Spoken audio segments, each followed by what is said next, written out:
Assalamualaikum warahmatullahi wabarakatuh. Nama saya Rizky Febrian dengan nomor induk mahasiswa di 111 dan 240. Di dalam video ini, saya akan menjelaskan salah satu materi secara singkat, yaitu mengenai kontrak innominat. Seperti yang kita ketahui, bahwa kontrak innominat adalah kontrak yang timbul dan tumbuh dan berkembang dalam masyarakat. Dalam kontrak innominat terdapat kontrak surogasi, kontrak terapeutik, perjanjian kredit, standar kontrak, dan masih banyak lagi.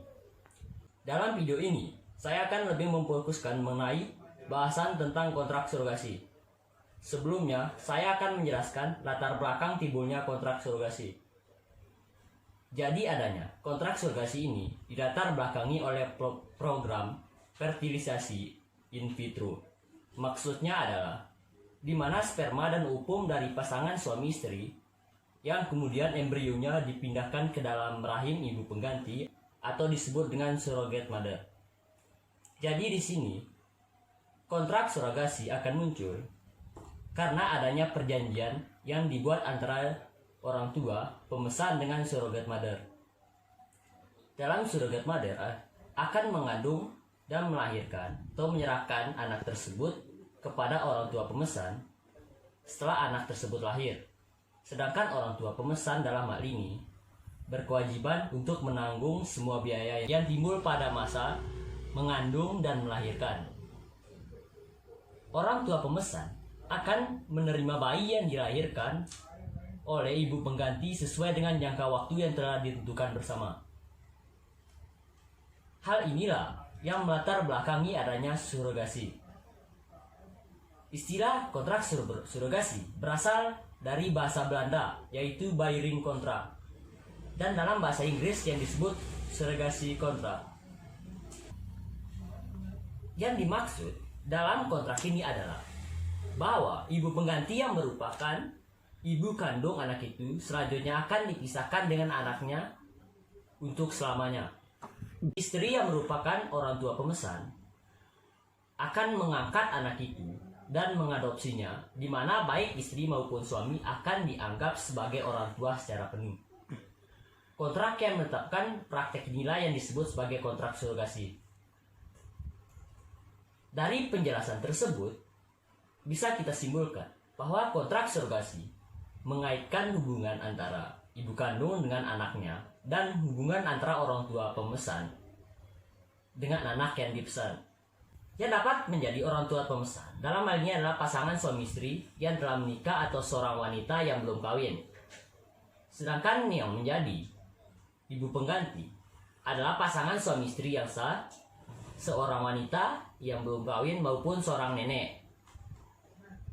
Adapun objek kontrak surogasi yang lain, yaitu mengandung bayi, melahirkan, dan menyerahkan bayi tersebut pada orang tua pemesan.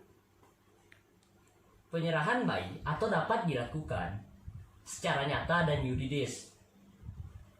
Yang secara nyata maksudnya penyerahan dilakukan secara real oleh ibu surogasi kepada orang tua pemesan. Sedangkan secara yuridis maksudnya penyerahan dilakukan secara hukum, di mana orang tua pemesan melakukan adopsi terhadap anak yang dilahirkan oleh ibu surogat, di mana pengangkatan ini dilakukan di depan pengadilan. Sedangkan untuk jangka waktu surogasi ini ditentukan oleh kedua belah pihak atau lebih kurangnya 10 bulan, meliputi jangka waktu transplantasi embrio sampai proses melahirkan bayi yang dipesannya. Di Indonesia sendiri, pelaksanaan kontrak surogasi itu telah diatur dalam peraturan perundang-undangan antara lain pasal 1320 KUH Perdata, pasal 1338 ayat 1 KUH Perdata, pasal 1548 KUH Perdata tentang sewa menyewa, dan pasal 16 Undang-Undang Nomor 23 Tahun 1992 tentang kesehatan. Pada dasarnya, legalitas mengenai kontrak surogasi ini memiliki pandangan yang berbeda-beda. Sebagian ahli berpendapat bahwa perjanjian itu tidak sah, sedangkan lainnya berpendapat bahwa perjanjian itu sah. para ahli yang berpendapat bahwa kontrak surgasi itu tidak sah karena adanya syarat yang tidak terpenuhi dalam surgasi, yaitu kausa yang halal. Maksudnya syarat itu termuat dalam pasal 1320 KUH Perdata, sedangkan dari segi agama melarang adanya penggunaan sperma dan ovum dari pasangan suami istri yang kemudian embrionya dipindahkan ke rahim ibu surrogat. Sedangkan ahli yang berpendapat bahwa kontrak surgasi adalah sah dikarenakan didasarkan pada berbagai hukum positif di Indonesia dan putusan pengadilan Amerika Serikat.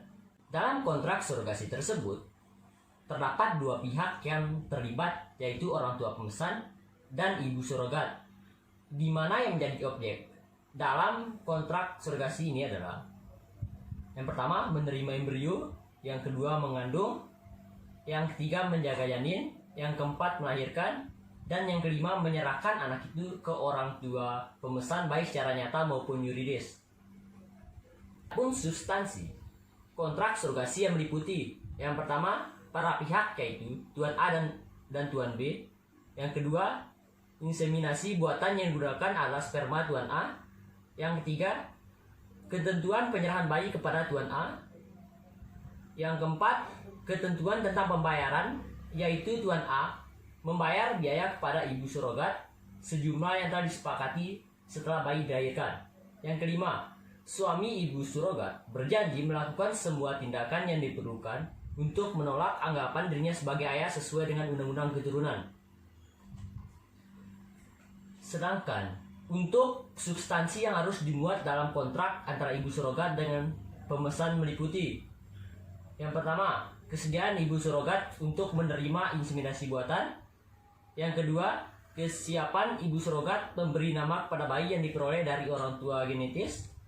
Yang ketiga, kesediaan ibu surrogat menyerahkan bayi kepada orang tua genetis atau pemesan segera setelah melahirkan.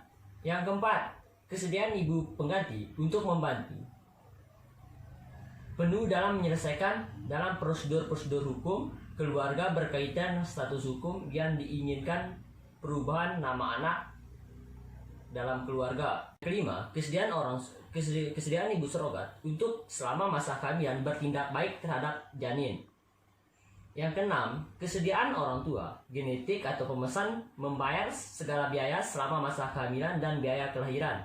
Yang ketujuh, kesediaan orang tua genetik atau pemesan untuk memberikan uang jasa kepada ibu surrogat. Sekian penjelasan dalam video ini. Semoga bermanfaat. Terima kasih atas perhatiannya. Wassalamualaikum warahmatullahi wabarakatuh.